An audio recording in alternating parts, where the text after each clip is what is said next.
All right, and we're live. Hey everyone, welcome to a new episode of MMA and Coffee. On this episode, we're going to do a recap of UFC 211. Here we go.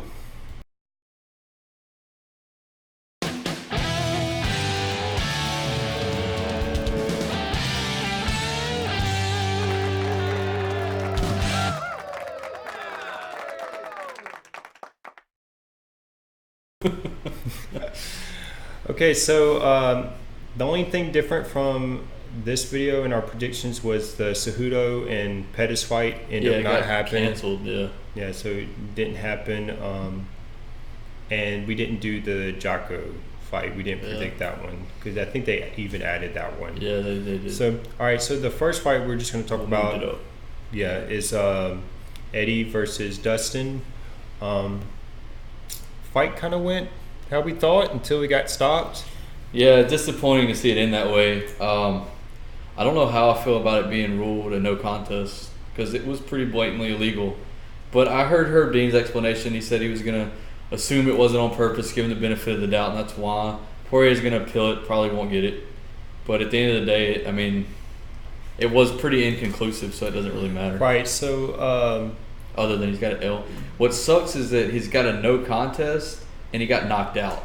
So, like, how many times can you get knocked out in your career, you know? Like, he took a knockout. It was definitely like a flash knockout for sure. Yeah. So, basically, for those who didn't see the fight, it was kind of a similar situation to the Wadman and Musashi fight. Yeah. One of the knees Eddie did correct. He lifted Poirier up. But the one after that, Poirier was on his knees, so he was a downed opponent, and then he ate a knee. Yeah. And so the one that finished him, it was definitely illegal. Yeah. So he So basically, he was on his knee. He was a down opponent when he ate the knee, and I mean, he went flat. And as soon as he went flat, Herb stopped it. And I heard him saying, like, he felt something pressing up against his eye. So I'm thinking he probably broke an orbital. I don't know. I didn't watch any press conference. He was telling Herb Dean that in the cage. Yeah. Actually, Trey was the one telling me he heard it because we watched it together unofficially. Right. So, I mean, long story short, I'd like to see them run it back. They both said they want to do it. It had everything in it that we thought was going to happen. Poirier, he hurt Eddie, but most of Eddie fights, he gets hurt and he comes back. He started coming back, and then the legal knee happened. I kind of am okay with Herb's decision. I know Cormier was disagreeing, saying it was illegal, but from the angle Eddie was at, he threw it, and then it just happened so quick. Yeah. So I'm okay with the no contest. It is what it is. Either way you look at it, I mean, they're going to give Poirier a win? Yeah. I mean, he didn't get a loss. So, I mean, how much more can you ask for? You know? All right, so moving on to the next fight. Massacre, slaughter. Beating. I told you I couldn't pick against Frankie, man. Right. And this is why. All right, so in our predictions, we basically said the fight depend if Frankie could take him down, and for Yair to win, he would have to keep it on the outside, use his kicks, and Frankie just didn't let him do that. He just didn't let him do that. He took him down. And you know what was weird in the fight was Yair chose to go for submissions instead of getting back on his feet. I just don't see someone submitting Frankie. I mean, he's a veteran. It would have to his be base someone is wrestling. That's like he'd have to be Damian hurt. Maya level jiu-jitsu. He'd have to be hurt. Know? Like, you'd have to hurt him and then catch him in a submission. You're not going to catch a fresh Frankie Edgar in a submission. So his corner right away should have told him not to sit in there trying to submit him. And what was weird too is they were against the fence. He could have wall walked against the fence. Yeah. He just didn't even make any attempts I think to Frankie get back. was just pushing such a pace that Yair wasn't even really able to think about what he was doing. Because it was just Frankie was just on top of him, in his face, just... it was a Frankie fight, man. Pressure. He got overwhelmed and he wasn't thinking. I'm sure looking back, he could see that he made a lot of mistakes. And to me, the biggest mistake he made was not choosing to try to get back on his feet when that's his best chance of winning. He's not going to submit Frankie. I mean, it was a step up. He's a young guy. This usually happens to young guys. They move up. They fight one of these veterans like Frankie, these elite guys. They usually lose the first time. I mean, a little pushing ahead a little bit, but think of Stipe and Junior even their first fight. Well, not even that. Holloway lost to Poirier and Conor early in his career, and now he's number one contender. And he was like 2021 when that happened. Yeah, so he'll get better. Still young. Yair's a contender, future contender, definitely. He's a guy to watch. I would be pretty surprised if he lost again on his climb back up to the top guys. Right. With that said, though, this is the style to beat him. So people watching or having to fight him coming up, they need to take notes and say, don't stand with him, just take him down. Yeah. So he's got to work on that. For sure. Especially when he could have got back up. They were so close to the fence, all he had to do is scoot his butt and get back up against the fence. All right, so moving on to the next fight. Damian Maia against Masvidal. You know what? I'm kind of, and I don't. This isn't any disrespect to Masvidal. I actually do like him too, but I'm actually glad that I was wrong on this one because like Maia, he deserves a title shot, and he proved it. Like he earned it, as Dana White said. Maia earned his title shot. I agree, so, and I've seen Woodley still trying to dance around it. I'm sorry, man. This guy has done everything possible to get a title shot. Yeah. In my opinion, he did more than Woodley did to get his title shot. He did. He's on a 7-fight winning streak. Give him the shot. I know he's not the most exciting fighter, but he's up in age. He's finished all these people, or he just beat them with his style. To me, that's impressive. I think Woodley is nervous about his jiu-jitsu. I think it's a bad matchup. I do too. If Woodley doesn't catch him with the overhand right, Maia could either submit him or just grind out a decision. Yeah. So I get it from Woodley's standpoint, but to sit here and act like Maia doesn't deserve it is just bull. The only thing just bull. Who else? There's not much to say about this fight. For the most part, Maia just like took him down and control 8 minutes of control right there on the stats. I was impressed by the fact that Masvidal's defense in the jiu-jitsu, and he did great on the feet. He just didn't. He didn't have enough time on the feet in each round to steal those rounds. I was impressed by how blind the judges continue to be because this was a split decision. Like, what the hell fight were you watching? I'm impressed with how ignorant they continue to be fight after fight, year after year. With that said, it was a close fight. I know Maia controlled him a lot, but there was the first round. It ended with Masvidal on top of Maia. If we're looking from a point of view where control and then damage, he won 2 rounds because that's what that means. That means one judge says Masvidal won the fight, which is crazy. It's crazy. Yeah. I agree. So it just depends on how they're judging it. So to me, I do think Masvidal. Totally. I do think Masvidal did more damage, but if you're looking at the amount of time Maia controlled him per round, though. Like he didn't drop him or anything. He never even really rocked him. So I mean, he might have hit him more. He definitely hit him more than 12 times. First round, he hurt him. Yeah. So I don't know. He still won it. I thought they both were. I was impressed by both in the fight. Maia definitely didn't steamroll him like he's been steamrolling everyone else. He didn't exactly. He did better than Condit. He did better than Gunnar Nelson.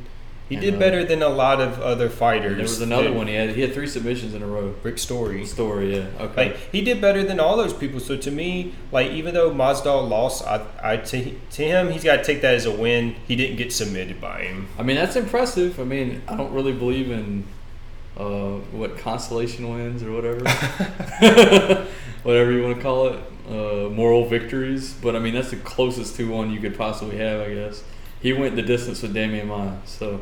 Right, so not many people have done that. So that weren't on the feet with him the whole time. Right. So with that said, I mean, I was impressed by both, and I am happy that Maia's getting a title shot. Woodley, Maia. Dude, the only thing I'm worried about is if they try to put GSP in Woodley, I'll be so mad. GSP's gonna fight Anderson.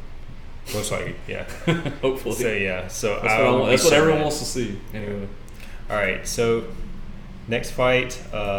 Title fight, JJ gets Jessica Andrade. This was, look at that, 50, 50, 50. She won every round. One of them even gave her a 10-8. Like, I thought she lost the first round. That was it, though. I didn't think she lost a single round, dude. And if she did, we're splitting hairs. No, I thought she won the first round, too. First round is when she gave her that big bump on her head. Yeah. And she was fresh. That was really the only hit she got on her. So the problem with all she these... always gets bumps on her head, dude. So the problem with all these fighters trying to fight JJ is they're just trying to knock her out or finish her. Yeah. And if that doesn't happen, they end up losing a decision. And so they only have like one game plan. So they're not actually... So second game plan would be, it's like, okay, if we don't knock her out, how do we win a 5-round fight? They're not looking at it that way. Yeah. And so what's happening is you're seeing them doing 1-2 punches and then JJ hitting them with 3 or 4. And then it may not seem like much, but in 5 rounds, it adds up. I think I seen a stat someone tweet. And she pushes the pace even harder in the later rounds. Like, that's what throws people off. I was impressed by the fact that Jessica, she was she tough. Like, you know, she just kept coming forward. She did. The 5th round, she still seemed fresh. She just didn't have the toolbox. She just had haymakers. She's kind of a brawling style, and that just doesn't work. Unless you get lucky and catch her, it's not going to work. Or, you know, the big mistake she was doing, too, was she was following JJ. She was cutting her off. She's got to... In order to beat a quote-unquote outside fighter, technical striker, you have to be the one in control of the pace and everything. Well, it doesn't work otherwise. Yeah, so she was just walking and forward into punches and following her instead of cutting her off. And so anytime she would get close, JJ would just... She'd get out of it. She would just circle away, and then it would just repeat. And I seen a stat, though, they posted about total fights in the UFC where JJ has like over 1,000 strikes, and then compared to all the people she fought, they've done like 300 in total. Combined? Yeah, combined. Wow. So this is a lot of that shows how long, like, and I was going to say this, talking about not being ready to go 5 rounds, like you said earlier, that shows that a lot of the people she's fighting haven't been 5 rounds. Because think about it, she's been in so many 5-round fights. Part of it is her style. Of course, she throws more strikes, but part of it is she's been the distance so many times she's got more strikes. Her background is the Muay Thai, where they fight lots of rounds, and so she's used to winning decisions by volume.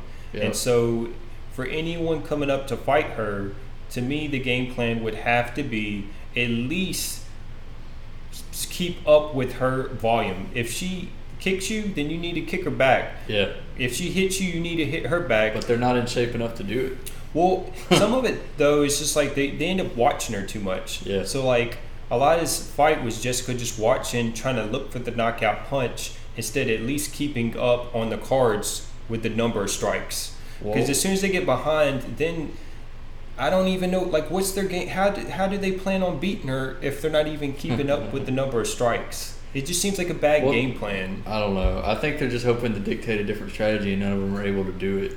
It's frustrating. I guess Thug Rose is up next, right? Right. So hold on. So I got to pull this up. Let me see if I can pull it up real quick on here. Okay. So this is gonna be funny. So I noticed that. Let's see, new window.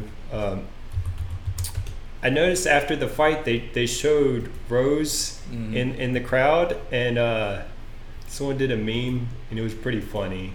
Let me pull it up real quick. I thought the same thing. I was like, what in the world's going on? Let's see. Okay. Okay, so got her face. Yeah, the face she's making is hilarious. So let's see if we can get this on the screen real quick. Okay. It's gonna let me. I got this too big. I didn't plan this out. Yeah, obviously. Okay, so let's do. Just throwing up beams in the middle. Yeah. Didn't even discuss this. Okay, so doing it live. Yep, doing it live. Okay, so so let's see. This was pretty funny to me. So actually, let's just put us behind.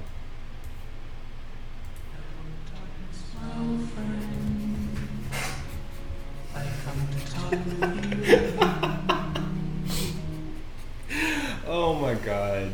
Like, I don't even know.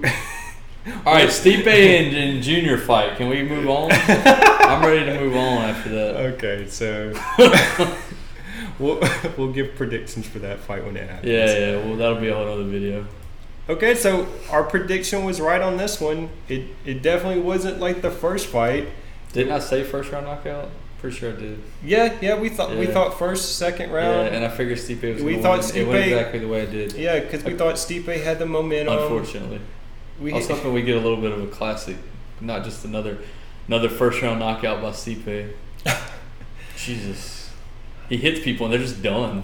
Man, they're just done. Right. So the one thing about Junior's shut down, like his body, he just.